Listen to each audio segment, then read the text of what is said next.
Start. Okay, I'll start. Good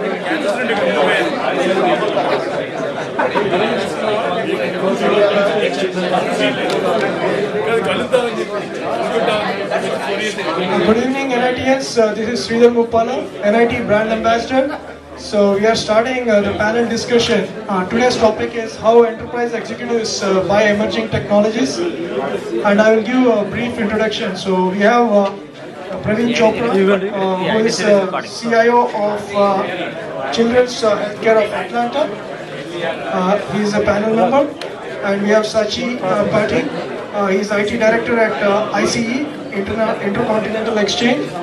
Now I invite CN Madhusudan, who is President of TI Atlanta and also CEO of Vector Span, to take over the seat. And also, I invite Dr. Thakker, who is also a panel member, and he is the CEO of Global Technology Connection. Can you move a little bit? Sometimes they come on the plate. And now, I would like CN Madhusudan to give a brief introduction about himself.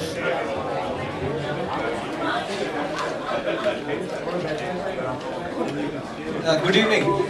I think it's really nice to see such a diversity here from mining to near field to cloud. Right? But so glad to be here. I was with the NIT group, not the NIT group, when it started in India. And I used to run all their operations in Bangalore and Bombay, and all of the corporate groups in Delhi. And in '91, when India was going through the foreign exchange crisis, I came to Atlanta to see how we could build a business here for NIT, get some dollars back and save the mothership. And we ended up launching 3 businesses here. The computer-based training, what's e-learning now, a business in that area, a business in products, and a business in of course, software services. So at that time, it was really interesting to do business because the telephones wouldn't work. 91. In India, they worked here. The fax machines were thermal coated fax machines, so 3, 4, 5 pages, the machine would heat up and stop. And there was no email. So doing offshore work in that context meant depending on Federal Express and really poor data lines, etc. So it was a very interesting context to how we did offshore at that time. And so I was President and Chief Operating Officer of NIT here, and then started their mergers and acquisitions activity, and led a series of mergers and acquisitions for the NIT group here in the US and in Europe, from concept to integration. Vector Span is a company that I started a few years ago, which focuses on strategy for companies on how to grow, how to exit, and helps them in the full life cycle, either in growth through acquisitions or in exiting to technology companies. So I'm also the president of TI Atlanta here, and I think this being your inaugural event, we'll be very happy to include all of you as a community partner of TI Atlanta and extend to you all TI membership rates for all our events. There is a very important event coming up in April, which is the TI Innovation and Venture Summit, April 13th and 14th. So we'll make sure that that information is available to you, so you can be treated as TI members. And I noticed that several of you are entrepreneurs, and several of you, I think, are thinking about entrepreneurship, right? So it may be a great idea for you to get. Now I would like Dr. Thakker to give a brief introduction.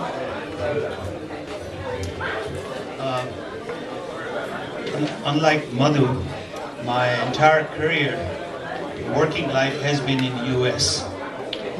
And when I came to this country to get something like 25 or 30 Indians together in a room was a big thing. And I remember years ago that we were trying to get engineers of Indian origins. That was one of the umbrella. And we could only get about 25, 30 members. So it is so nice to see that just under the umbrella of NIT, you could quickly get something like 100 some odd people, which is a phenomenal thing. But I graduated from one of those non-NIT college, they call it VJTI in Bombay. In those days, they used to call it Victoria Jubilee Technical Institute. And since that, they have changed the name to some different name. Veer Jijamata Technical Institute. Jijabai. That's right. So I think they kept the name VJTI, except they changed what that thing was. But having gone to 3 colleges in US and then worked pretty much with United Technologies, with Alcoa Technology Center, and then I spent a lot of my career with Rolls-Royce Aerospace in America. And I was managing their office in Atlanta, looking after the engineering, specifically in US, new technologies. That was my forte. And in just about last 12 or 13 years, ever since Rolls-Royce left Atlanta to go to Indianapolis, we started our company here, and we have been working in the area of what they call condition monitoring of machinery equipment, specifically the generators, motors, lithium-ion batteries, energy storage facilities. And by doing that, you can substantially reduce the cost of operation. So it is very nice to see such a crowd, and then hope forward to looking for some questions. So we have a highly accomplished and diverse group of experts who will be talking on the topic how enterprise executives buy emerging technologies. Since we have a lot of ground to cover and only 1 hour left, so I'll be asking a few questions and then I'll open it up for all the NITians. And thank you so much for your cooperation. First question is for all of you. Working with large enterprise can be both a boon as well as a bane. Okay, could you please tell us your 3 do's and 3 don'ts for emerging technology vendors looking to do business with large enterprises? So Praveen, could you start? I think the first thing I would say, it's very, very competitive out there. So I can tell you, if you're trying to sell something, to get a time on the calendar of executive is very, very difficult. You've got to differentiate yourself. What I would say, a lot of time, what a lot of people try to tell me, buy my product, it is the coolest thing. We're selling a product. Sell a solution. More than that, try to solve a problem.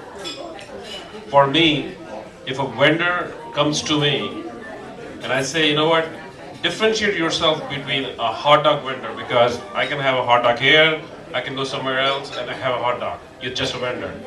So if you want to become a supplier, help me understand how are you going to solve the problem for me.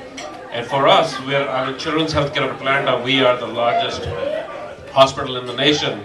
So for me, it's how can you help us make the life of a child who comes to the hospital better. And if you can have that conversation, that is a starting point. At the end of the day, I think we will have a great solution and you'll be able to make some money and sell product. Let me start with a little bit disclaimer. I'm not as accomplished as this gentleman here. So, but if I work for, like I said, financial derivative exchanges. Right now, there's a lot of, as you call it, Dodd-Frank rules have passed. There's a lot of opportunity for new business. But the way it works in our industry, we use a term a lot called fun crop, fun for functionality, crop for everything else, capacity, reliability, availability and performance. And I'll just give you an example. A typical exchange, be it NISE or be it CME or ICE where I work, the orders from the point they touch ICE network by the time the order needs to leave. If it is more than a millisecond, we're probably late in the algo world where there are programmers, the softwares doing trading. You probably know about flash cash a little bit. But what I wanted to say is the way we buy solutions, really we don't buy, we look for solutions. We know the problems well, that's where our expertise lies. But there are solutions we cannot build, we don't have the capacity. For example, if you want to go out and ask somebody to provide us a messaging solution which cannot have any latency, no more than 10 nanoseconds, we don't have the capacity to build. So the way we go is we let our teams go out and look for small players who specialize on the problems. It kind of goes with what Praveen says, don't sell just a product, take everything like Oracle will come and sell. Know the problem you're trying to solve, bring something really unique. And everybody, if you're starting a company, if you know the problem really well, put 5 people in that problem, just from understand the problem really well, if you have a solution, most exchanges have, because there's still a lot of room to grow with InfiniBand, or it's not just software, hardware, network, and all this. So that's in our industry, it's more about trying to know what is the requirement, where is the industry going, what's lacking, and then just build a solution like that. It's the big companies model doesn't work. Most of the companies they'll come and say, "Oh, we'll give you an unlimited license," but the industry I'm in, they're not lacking money. They're looking for a solution to solve a particular problem without any burden. So know your problem. Build. If you want to invest 2 years in a company building a specific solution for a problem, make sure there is nobody out there who is solving the problem better. Then you can probably win the business.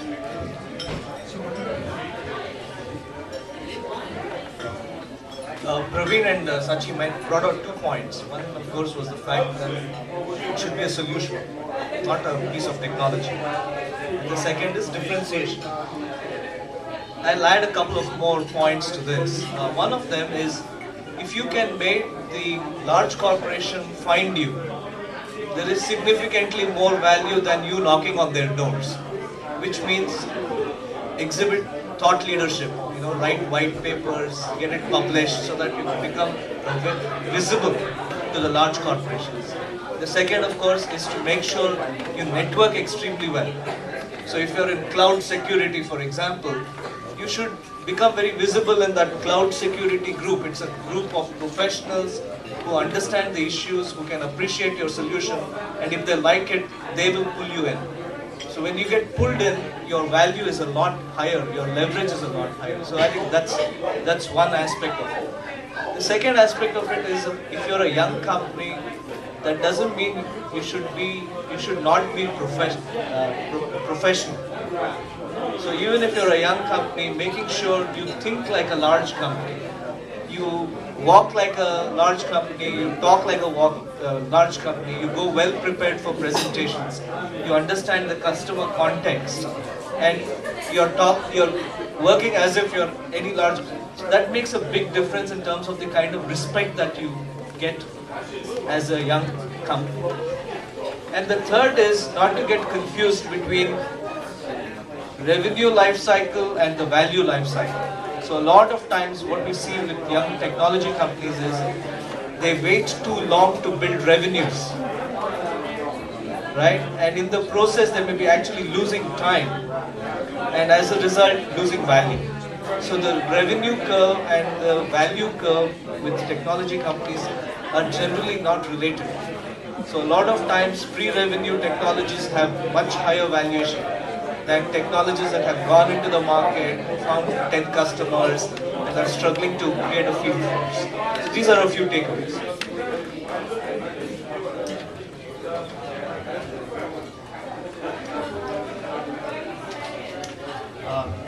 I think there are lots of good points that already have been suggested by the 3 previous speakers.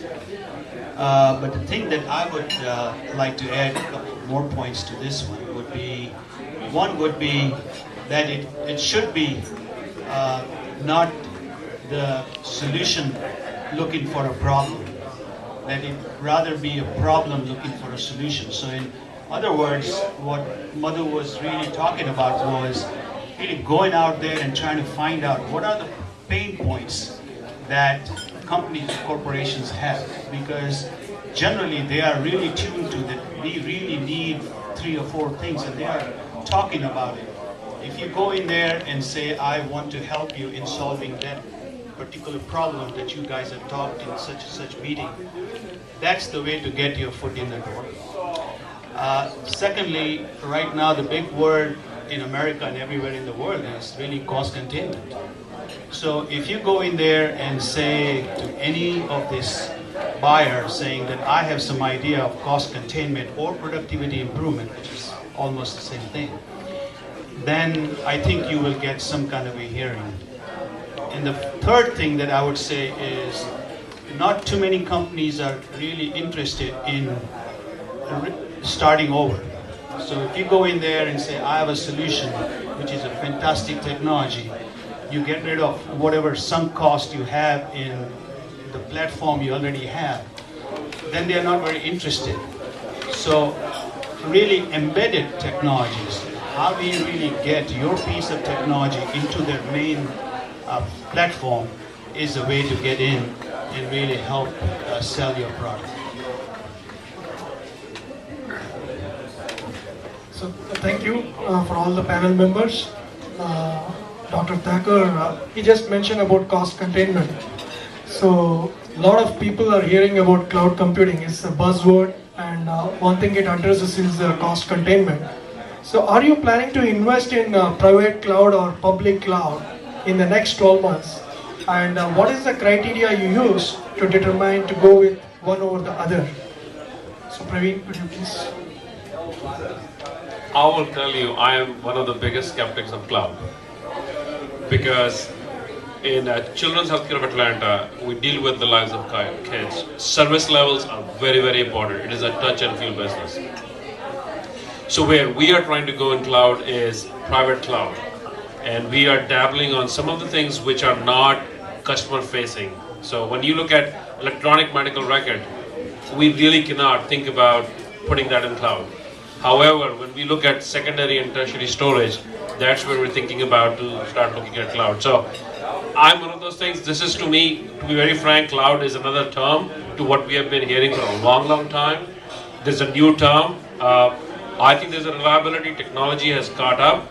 To me, the biggest problem or biggest concern I have before I can become a convert is the reliability, the loss of control, and the service level that we would expect. I have not seen or I have not felt the confidence that within healthcare space, we have vendors who can do that for me. So that's where we are right now. So I'm cautiously optimistic. I'm looking at a lot, but I've not made an investment to move forward in that direction. Thanks, Praveen. We have done one investment in cloud, and it's like I said, probably not in mainline. What we've done is we have used Amazon Cloud to simulate a performance test for our order entry market data network to see whether we can do something to the network. That has gone well. So it was Amazon, so we didn't have any issues getting in. So we use that. The other thing we are considering, but we have certainly a lot of similar concerns Praveen has. We need network, data transfer, server availability is a big thing. So what we are trying to do is we say we have our production networks, we will have our testing networks, be it performance test or QA. We build this such a way that if we need extra capacity for half hour of a day, because Libya, there was a crisis and there's a gas problem, and then the gas trading goes up, we want to convert automatically our QA environments and performance test environments to production and migrate QA and performance test activities to Amazon Cloud or some other cloud. But we haven't really considered about moving our production business to clouds for some of the concerns. I think in a couple of years, especially providers like Amazon, they'll make cloud, they'll increase the reputation of the cloud to an extent, will probably feel comfortable. Then also will come and look at the business segments, which sections of the business we feel secondary or in that priority to be able to use cloud. But the trading, market data, I think it's a couple of years before we can even think about moving our production traffic. We see the a distinction between two types of cloud offerings. One is technology that enables cloud-based solutions, and the other is an actually implementation of a cloud-based solution. And the distinction is that one of them is technology and the other is an enterprise solution. So with enterprise solution, the uptake will of course be a much longer life cycle. Even if it's the coolest cloud app, it's going to take forever by the time these gentlemen, accept it, feel comfortable with the security issues, privacy issues, the reliability issues, scalability issues, and all of that. So it's a much longer life cycle. But if you have developed a cool technology for cloud enablement, that will have a much faster uptake. Because a technology company like an IBM or a Computer Associates or an Oracle or a HP would be very interested in acquiring that technology if it helps them define their cloud solution segment. So I just keep that distinction in mind. One is fast lane, the other is slow lane.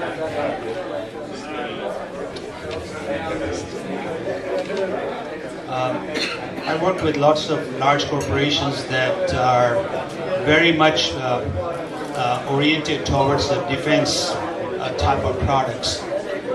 And my experience with them is that they are all considering cloud. They have very large task forces in all these companies studying what to do with the cloud because they see a tremendous potential, including Defense Department is looking at the cloud. But their biggest problem is security, and unless the security issues are really solved to their satisfaction, implementation of the cloud would be very much hampered in that particular areas. The commercial corporations are moving a lot faster than the other people. So today's event has been conducted because of the social networking sites like LinkedIn, Facebook. So how many of you are big fans of social networking sites? Could you please raise your hands? Cool. Yeah, so social networking has been a force to reckon with in our personal lives. Are you planning to implement projects related to social networking in enterprise area as well? And if so, can you discuss the nature of these projects? So, social networking, I think I like this kind of social networking better, to be very frank. Yes, I think social networking is something that we are looking carefully at. I think it has evolved to a point where it's more than knowing your friends. I think there is beginning to have, if you think about generations, so I like to study various generations. So right now I talk about digital at birth. These are the kids who know how to operate computer before they know how to read or write. And then you have got generation Y, which is like 25, up to 25-year-old. They are very savvy. Their primary mode of communication is a smartphone. It's not a computer, it's not a desktop. They are really adopting on smartphone. And if you look at Generation X, they are kind of sandwiched between baby boomers and Generation Y. And they are trying to learn which way to go. And interestingly, you talk about baby boomers, they are retiring. Guess what? That is the segment which is picking up on the smartphone the fastest. Because you know why? Their kids, which is Generation X, is not there, and they're spending time with their grandkids. Guess what? Grandkids have smartphones. And if you look at in our business, which is healthcare, how do you get money? Because it's a not-for-profit, so you have to do a lot of fundraising. And if you look at a lot of money, baby boomers in this country has probably 30% to 40% of the wealth, maybe 50% of the wealth. And they want to give back. They have made a lot of money and they want to give back. And they said, this is a cool thing for me. I've got smartphone and I don't want to go to website and I don't want to make a phone call because I don't have the patience. But we will do the e-giving. And they want to seek help from their kids because they happen to visit Children's Healthcare of Atlanta. If you think about it, in Atlanta, 8 out of 10 kids have visited Children's Healthcare of Atlanta in their lifetime. So with that said, what we are trying to do is creating a kind of a presence, whether it is a Facebook, whether it is Twitter. How do you bring everything together? Because to me, the power of social media is not the siloed technology. How do you connect all of them together to create a unique proposition for our organization is going to be very, very important. So we are dabbling our feet there. We don't know what the answer is going to be, but I see the ray of hope in bringing the entire thing together to create a site where people can relate with the population of kids, children who need help, and they can start using that medium to give money, like even if it is $5, $10, and you can do that thing. So that's where we are in our journey. Hey, thanks, Praveen. How many of you would like to just see if you have 20 friends in Facebook and if there is a tool available, you could see what they are buying or selling in securities or stocks. If that is something you have, you just need to turn this way, I guess. If that's something you have, would you use that? If you have 100 friends in your Facebook, which most of you probably do, and if you find a way, you could, not that they'll let you know, but if you'd see, if while you are in the social media side, if you could see.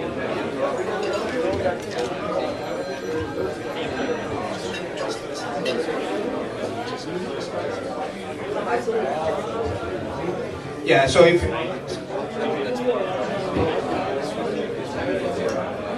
so what the reason I asked that question is there is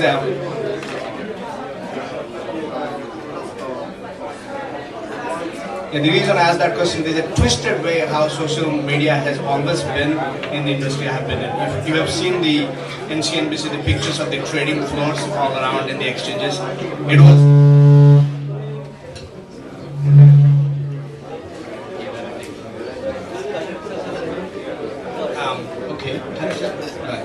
So in the trading floors you have seen either in New York Mercantile Exchange or Chicago Mercantile Exchange, there was a group of people who used to come to a place and they would do a trade, but a lot of the trades they'll do outside of the work in a coffee place or in another, we call them in our industry called privately negotiated trades.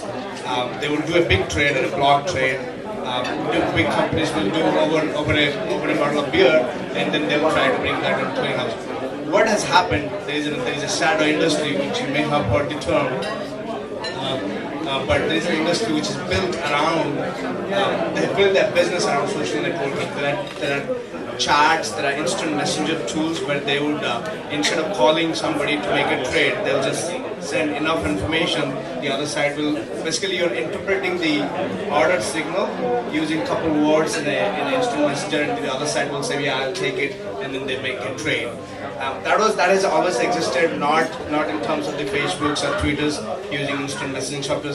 That our industry has taken advantage of that, and that is actually a very viable thing. And the Dodd-Frank recently is trying to track down. The reason is, if I'm trying to sell something and I just talk to one person out there to buy, and the person agrees, that other market participants who wanted to buy or sell didn't get they got cut off. They didn't get the market data, which is what the strength of the open and transparent markets. But social media did exist. The question may not be as relevant where we want to go, but I did want to bring that up. What we have done in ICE and in other exchanges, because we do want to get real-time feedback from our market participants, especially folks who still use a user interface as opposed to using their computers. We have plugged in tools where they can. Literally, I've seen a particular feature. How do you feel today? And that thing gets communicated back, and there is analytics go on that, and we try to feel if people from Chicago in the winter month are grumpy always or not. I don't know how we use that data yet, but we have collected that data by plugging in tools similar to what you get in social media to the tools they already use. They would go to an idea, they could put a couple of words. Some of that we're using Salesforce, we collect the data, but mostly we've allowed an area where they can just provide their feedback, and that's the kind of things. Other than that, we use in a company social media equivalent of that for blogging and sharing ideas and data. We tried Google Plus big time. We use, of course, Jive and all stuff.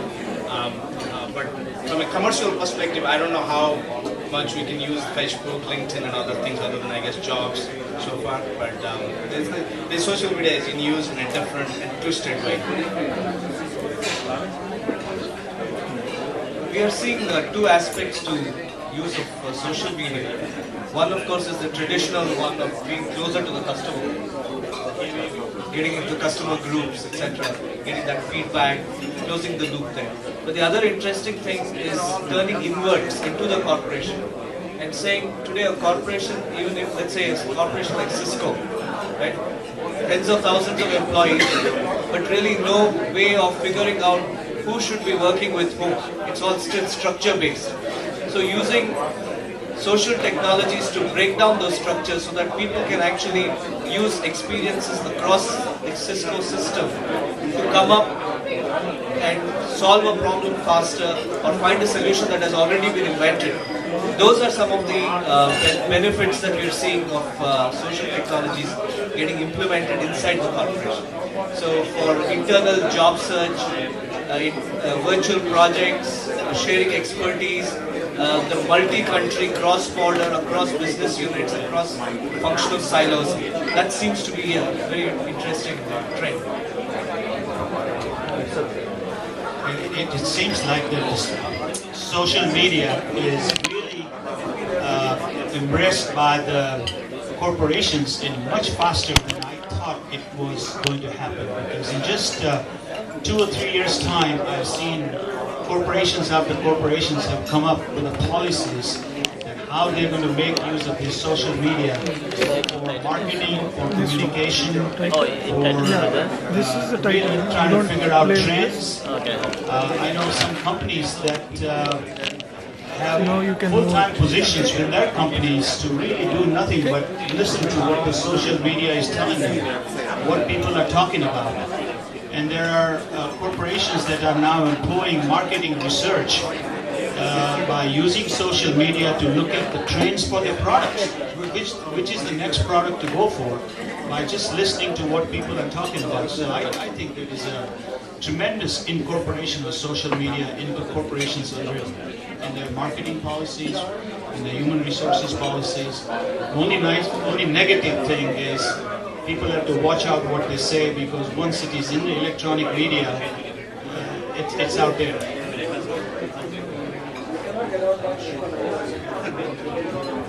So what is your technology vision for the IT department 5 years from now?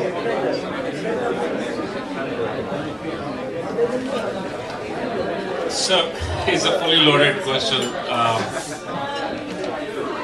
5 years ago, when I took this CIO position, the one thing became very clear to me, because I moved to Children's Healthcare of Atlanta because my wife, who is the senior one or the smarter one in the house, I was at Home Depot and I was doing really well there. And I was leading storage and organization, I had everything. And she told me, honey, you are on a purposeless pursuit of success. And I told her, I know exactly what, I said, I know what I want to do, so I'm not on a purposeless pursuit of success. Well, guess what, after a week when I thought about it, she was absolutely right. What I was missing was fulfillment.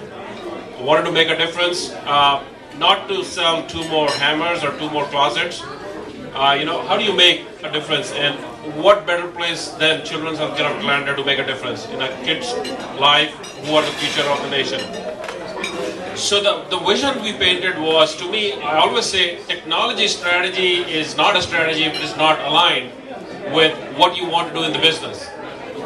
And for us, I realized that technology is not only going to enable the business, but it will create a differentiation for Children's Healthcare of Atlanta.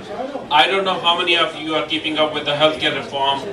The healthcare cost is not sustainable in this country, and something got to be, we have to do something about it.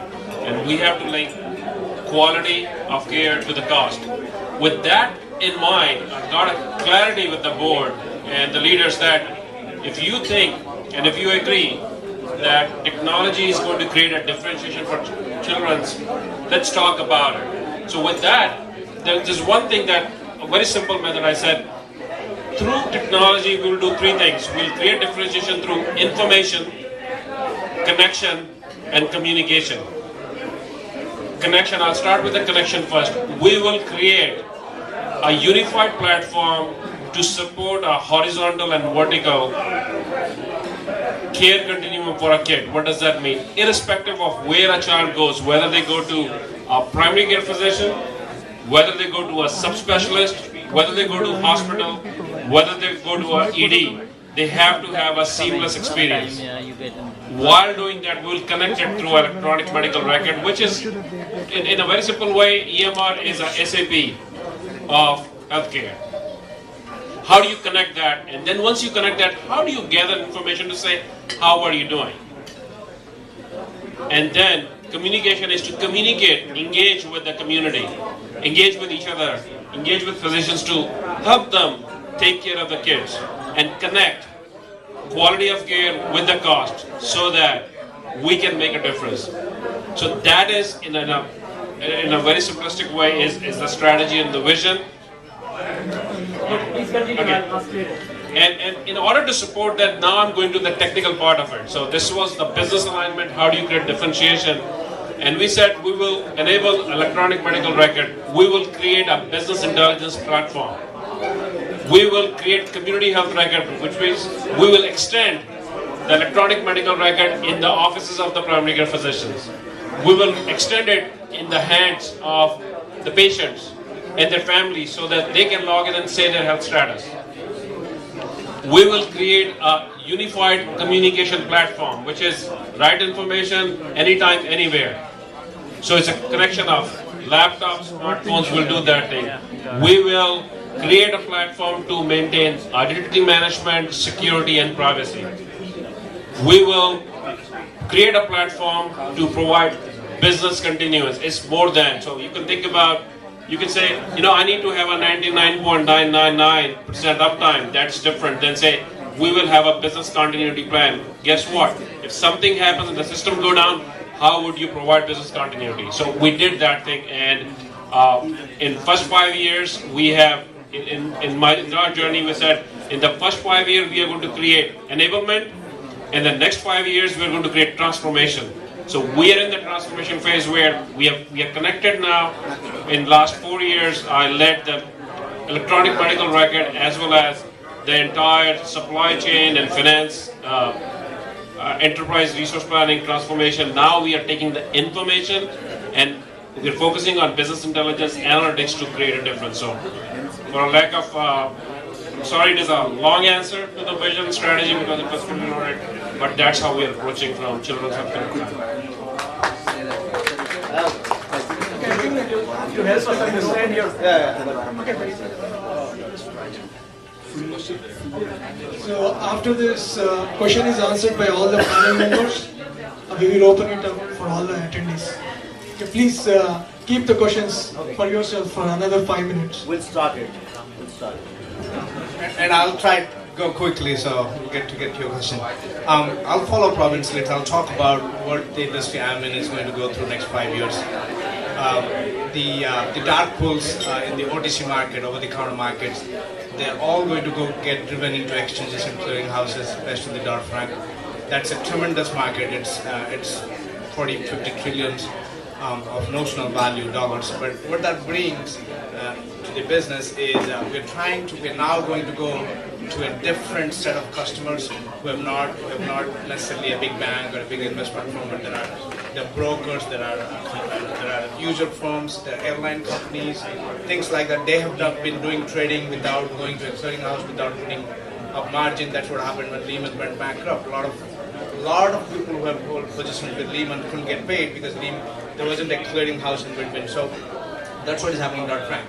Based on that, what we will do, what all exchanges are looking from technology companies is to do anything to get rid of the latency, no I/O. You could, if you could provide appliances or hardware or software, a combination of that, not for us not to require a piece of data to ever go to a database or any I/O, before all work is done. That's something we are looking for. We have tried everything. We have in ICE. We have there was a company in Chicago, 29 miles west of Chicago, a company called 29 West. They came with some promising ideas. We gave them basically a solution, multicast, but they come up with one idea, but we prop them up, and they're a good big company on their own. So their success was they tried to get rid of the latency in hardware or in network, which is a big bottleneck for us.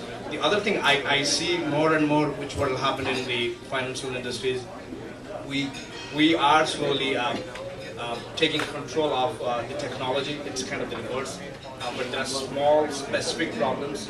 Instead of giving a big project, which didn't happen as much in financial markets, but there are some companies in Europe who have outsourced everything. They'll take everything back, but they'll give specific problems, like find a storage area network solution which doesn't add any latency or nanoseconds, things like that. So there's more insourcing going to happen that may impact, I'm sure, some of the consulting firms.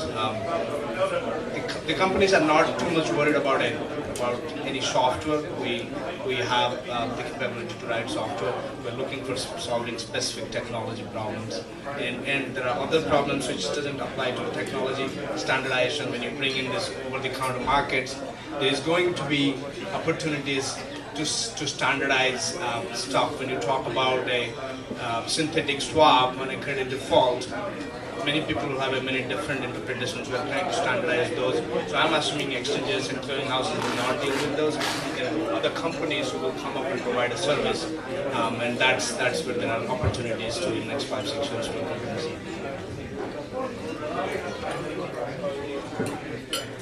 In the 90s and the 2000s, the big focus was on trying to take the CIO and push that CIO into the boardroom. Because the real difficulty was in getting the CIO to stop thinking technical and to start thinking like a business person, understand budgeting, understand corporate initiatives, understand how technology programs could actually support corporate strategy, rather than saying, oh, you know what, we are using this technology, so that cannot be done, and becoming actually a wall. So that distinction has happened to a large extent and will continue to happen. But I think more important, what's happening now is that your users traditionally used to be pretty dumb about technology, right? If you said, oh, you can't do this in whatever programming language you do, I mean, the poor guys had no recourse. But today you're talking about a completely different type of user, and a user who's pretty technology savvy, which means as technologists you have to move into that and be as business savvy as those guys are to be able to solve business related problems. So I think that's going to be a very important change as far as folks in technology are concerned. So in terms of communication skills, in terms of business domain skills, in terms of what's happening with competition, and therefore what should your response be. So those kind of things are going to be very important. Of course, the other aspects are seamlessness and integration, and those kind of more architectural issues.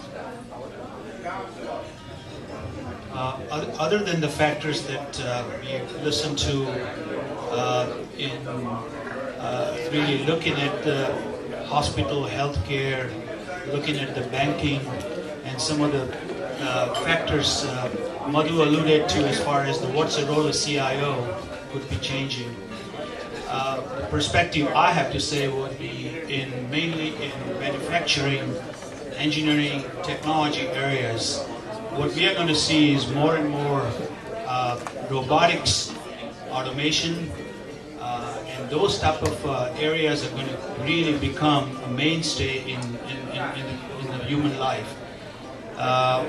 We see that a lot of these vehicles that we are driving right now, they will become more or less like robots driving themselves, other than the fact that there are times where we want to intervene that we could take over. In manufacturing, this is happening more and more. A lot of our machinery and equipment is becoming very smart, very adept. Boutique manufacturing will be the key rather than mass manufacturing, because that will become more and more like an everyday affair.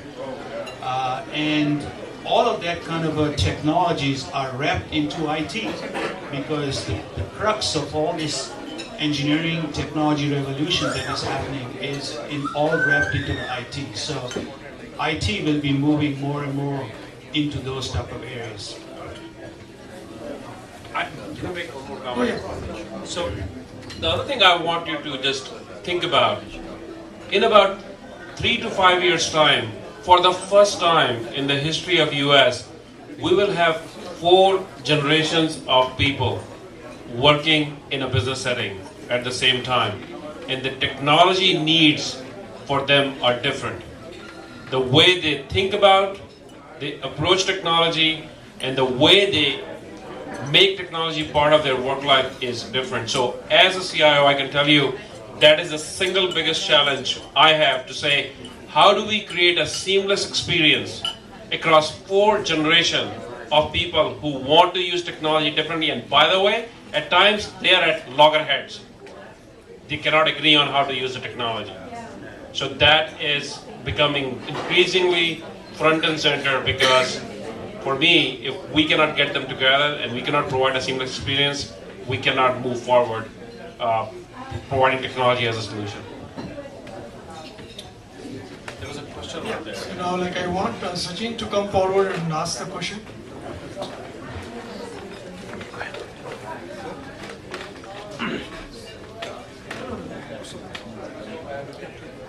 So Praveen, just questions to understand your points better, which are great points and very clear by themselves, but a little bit about the business model of Children's Healthcare of Atlanta. Don't know, is it a hospital, is it a network, how does it go? So Children's Healthcare of Atlanta is an IDN, which is Integrated Delivery Network.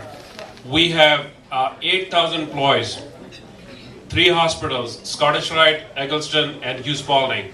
We have 18 neighborhood locations. So from Satellite Boulevard, you can see, to be very frank, when I started, I did not know how big Children's was before I started Children's, to be very frank, or before I started doing the research. Some of you may say, you know what, oh, Children's Healthcare of Atlanta is that location, small location over there, because that's where I take my kid all the time. So we are pretty good. We are the largest children's hospital in the nation. We have almost 1 million visits to our hospital. We have 250,000 people who come to the ED. We are moving fast. I would say we are going from minor leagues to major league, in the sense that we are creating a transformation for the pediatric health in the state of Georgia. We used to be Atlanta, Children's Healthcare of Atlanta. In Atlanta, we take care of 8 out of 10 kids. In state of Georgia, we did not realize, but we take care of 7 out of 10 kids in the state of Georgia. And 9 out of 10 kids who need specialty care, like any heart problem, anything else, they come to Children's Healthcare of Atlanta. So that's who we are. We are a not-for-profit organization, but I always say we are a not-for-profit for-profit, which means we run like a business, but we are mission-driven. We are not focused on quarterly reporting to the Wall Street, which gives us the perspective of keeping kids and their families front and center, but we make sure we run our business like a business, because we have a P&L that we maintain. So Ram has a question. Can you please come forward and ask the question?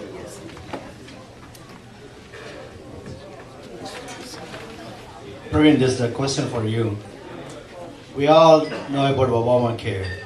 And Obamacare, and there are a lot of things that is going to take place by 2013 or 14. What is the Obamacare's impact on the IT from the business perspective? The opportunities, it's in layman terms for the people around here, maybe who are in the business. What is your take on this? So, Obamacare, I would say in IT is job security. How about that? It is, to me, I think there are a lot of things about Obamacare I may have a different point of view on. Okay, I think the way, it's not the what. I would say the way they are focusing on the what's, I think it's right. Because the cost is not sustainable. If you look at US spent 17% of the GDP on healthcare. That is the largest organization, enterprise in the world. That's $2.3 trillion. Even if you reduce it by 10%, think about how much money are you talking about. So that's a cost. We are twice as much, we spend twice as much than any other developed country. Canada, for example, spent 8% of their GDP on healthcare. It's not sustainable.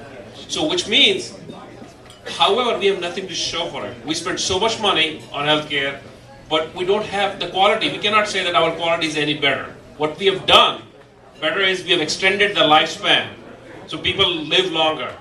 But we have not proven that our quality is better. We have not connected quality for cost. Healthcare is the only industry where incentives are completely misaligned. Actually, the sickest the population is, the better you get paid, because it is by the click. The more you click, the more you get paid. There is no evidence-based medicine. It got to change. So I think the words are right, to focus on connecting quality to cost, to focus on implementing electronic medical record, because guess what? No data, no analysis. So someone has to enter the data, so start capturing the data.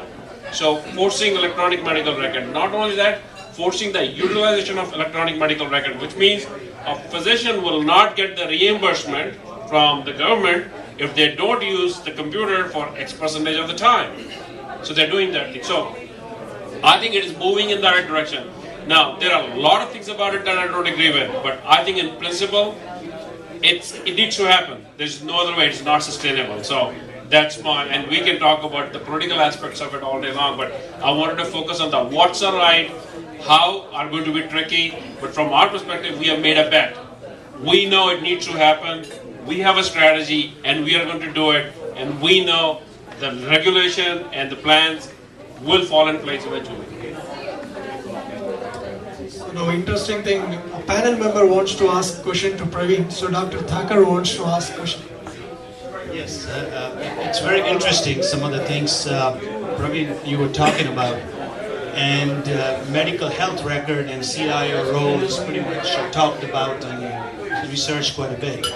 My question to you is that more and more surgeries from all my medical friends, and I've got lots of them in Atlanta, they're telling me that they're getting more and more into robotic surgery as a way of really, the whole surgery situation has become robotic. Also, a lot of this RFID, active, passive, all of that thing is percolating within the hospitals. How is a CIO role into, if some malfunction happens in the surgery room about the robots, what happens? Do they call the CIO or do they call the technologist? And what changes is happening in your area? Can you come for just one minute, here a question? So, yeah, you'll get a chance.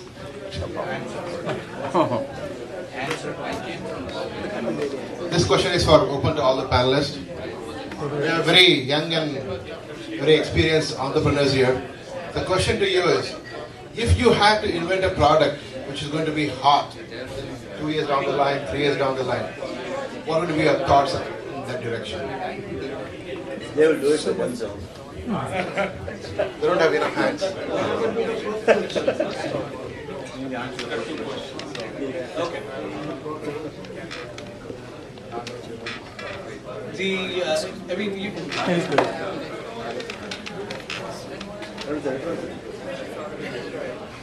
The clear starting point is being sensitive to what kind of issues are there in the marketplace in terms of what are the typical problem areas. That's really one approach. To see what's not being done, and if you have a smarter way of doing it, you jump into it right away. That's clearly one. The second is to look at emerging technologies and see, if I look at an emerging technology, how is it going to change a business function, or how is it going to make some new business service or product feasible? So that's really the starting point for you, and then the next real step is to make sure you jump right in and don't wait for anything else. Because the biggest advantage that you have is that you are first in line in terms of thinking. But if you think for too long or hold off for too long, somebody else is also thinking, so you can be sure that it's happening. I think the second important part to remember is that once you have an idea, to do enough research to make sure that you're not duplicating the effort. because again, since so many pockets of excellence are there, just to be sure that you're not reinventing a wheel that has been invented in some other lab 6 months ago.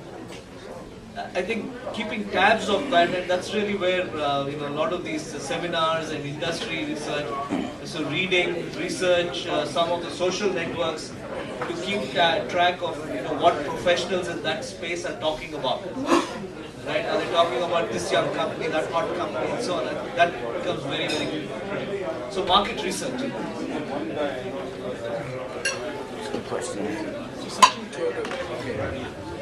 Let me clarify the question. Did you want a particular idea, or you wanted approaches about a hot product for next 2 years, or what was exactly your question? We have many young entrepreneurs here.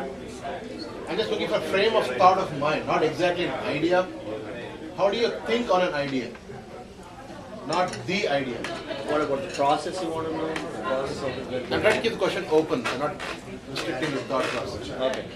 Let me add one more comment, and that is around the fact that idea generation can actually be very structured.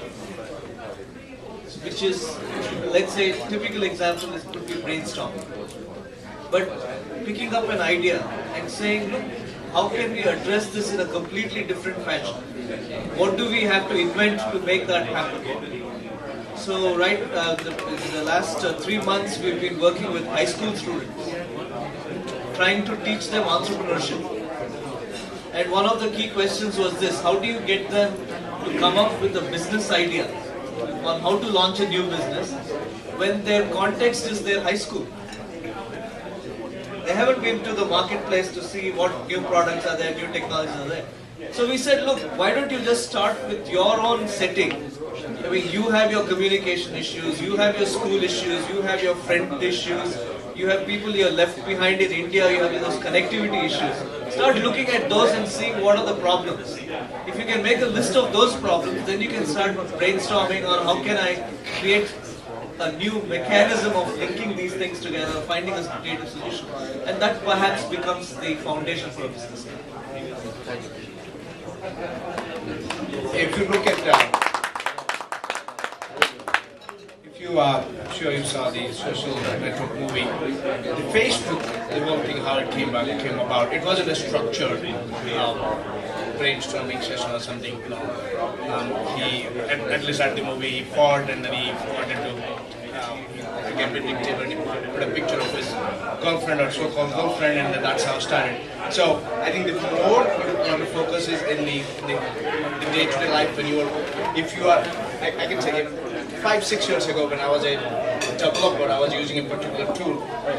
Within 2 hours, I would not like 10 things about the tool, but I never did anything about it. If there was a couple other guys that did something about it, they opened a company. So I think take your experience, not on a just, if you just look at your experiences, it may be limited, but look at the circles and think, more like think about the issues, the inconveniences you have and see if there is an opportunity to come from there.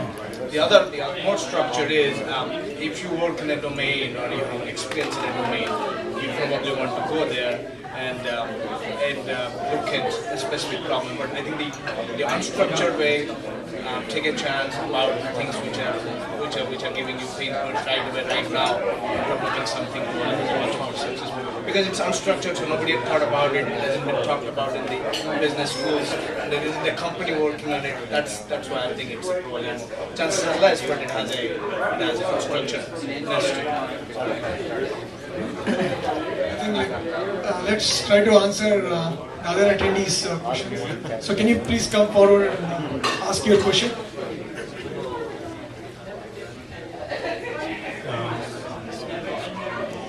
Apologies, sir, I don't know your name, but you mentioned earlier that we started pushing CIOs into the boardroom. I work for a major retailer, $30 billion retailer, where we are transforming the way we do business.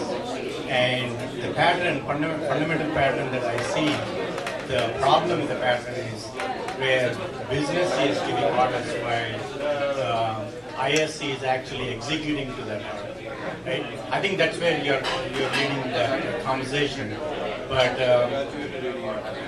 how do you see where we will evolve as we go into service-oriented architecture and all these architectural implementations, where how business and IT can partner, and how do you actually, because I'm facing that problem, how do you actually convince the business, because business doesn't want to talk to you because they have seen enough from IS where so exactly that's what it is. I didn't want to say that on the phone. So how do you actually, can you give some ideas where you can convince business that you are also a partner, actually equivalent partner and dominant partner at that? Great question. I think that the key is really aligning IT with the business driving imperatives. Because every company, if you really look at it, they may have 3 or 4 very good strategic imperatives. And if you really say that if IT is a part of that imperative, then it becomes a lot more easier to become an equal partner in a corporate boardroom, rather than being a service function by itself. And I see that in a number of different areas. For example, in the area we are working in monitoring of machinery equipment, the same issue came in and said, how can we really sell to corporations? And they said, how about selling to corporation by reducing the risk? And most of the companies have risk reduction as one of their areas, risk management, risk reduction.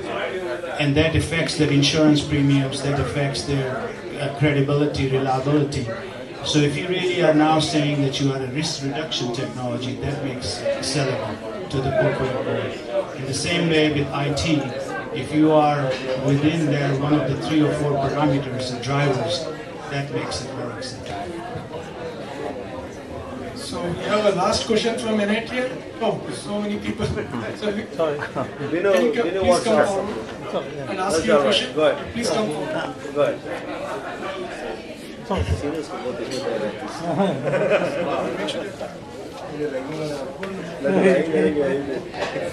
Kala here. I'm a graduate of NITT quite some time back. I might be one of the oldest members here. Anyway, I'm an technology entrepreneur involved in healthcare as well as cloud computing. This question is directed to Mr. Praveen Chopra. I noticed in your bio that you've done a lot of work with supply chain management before you became involved with CHOA. Just curious to know, do you see a big role for supply chain management in these hospital ID and integrated delivery networks?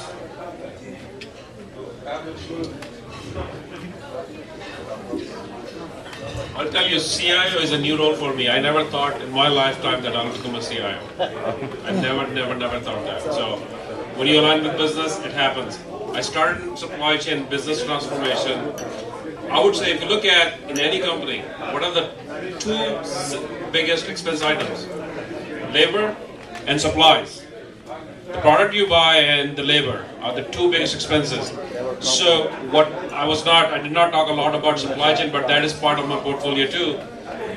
For Children's Healthcare of Atlanta in the last 5 years,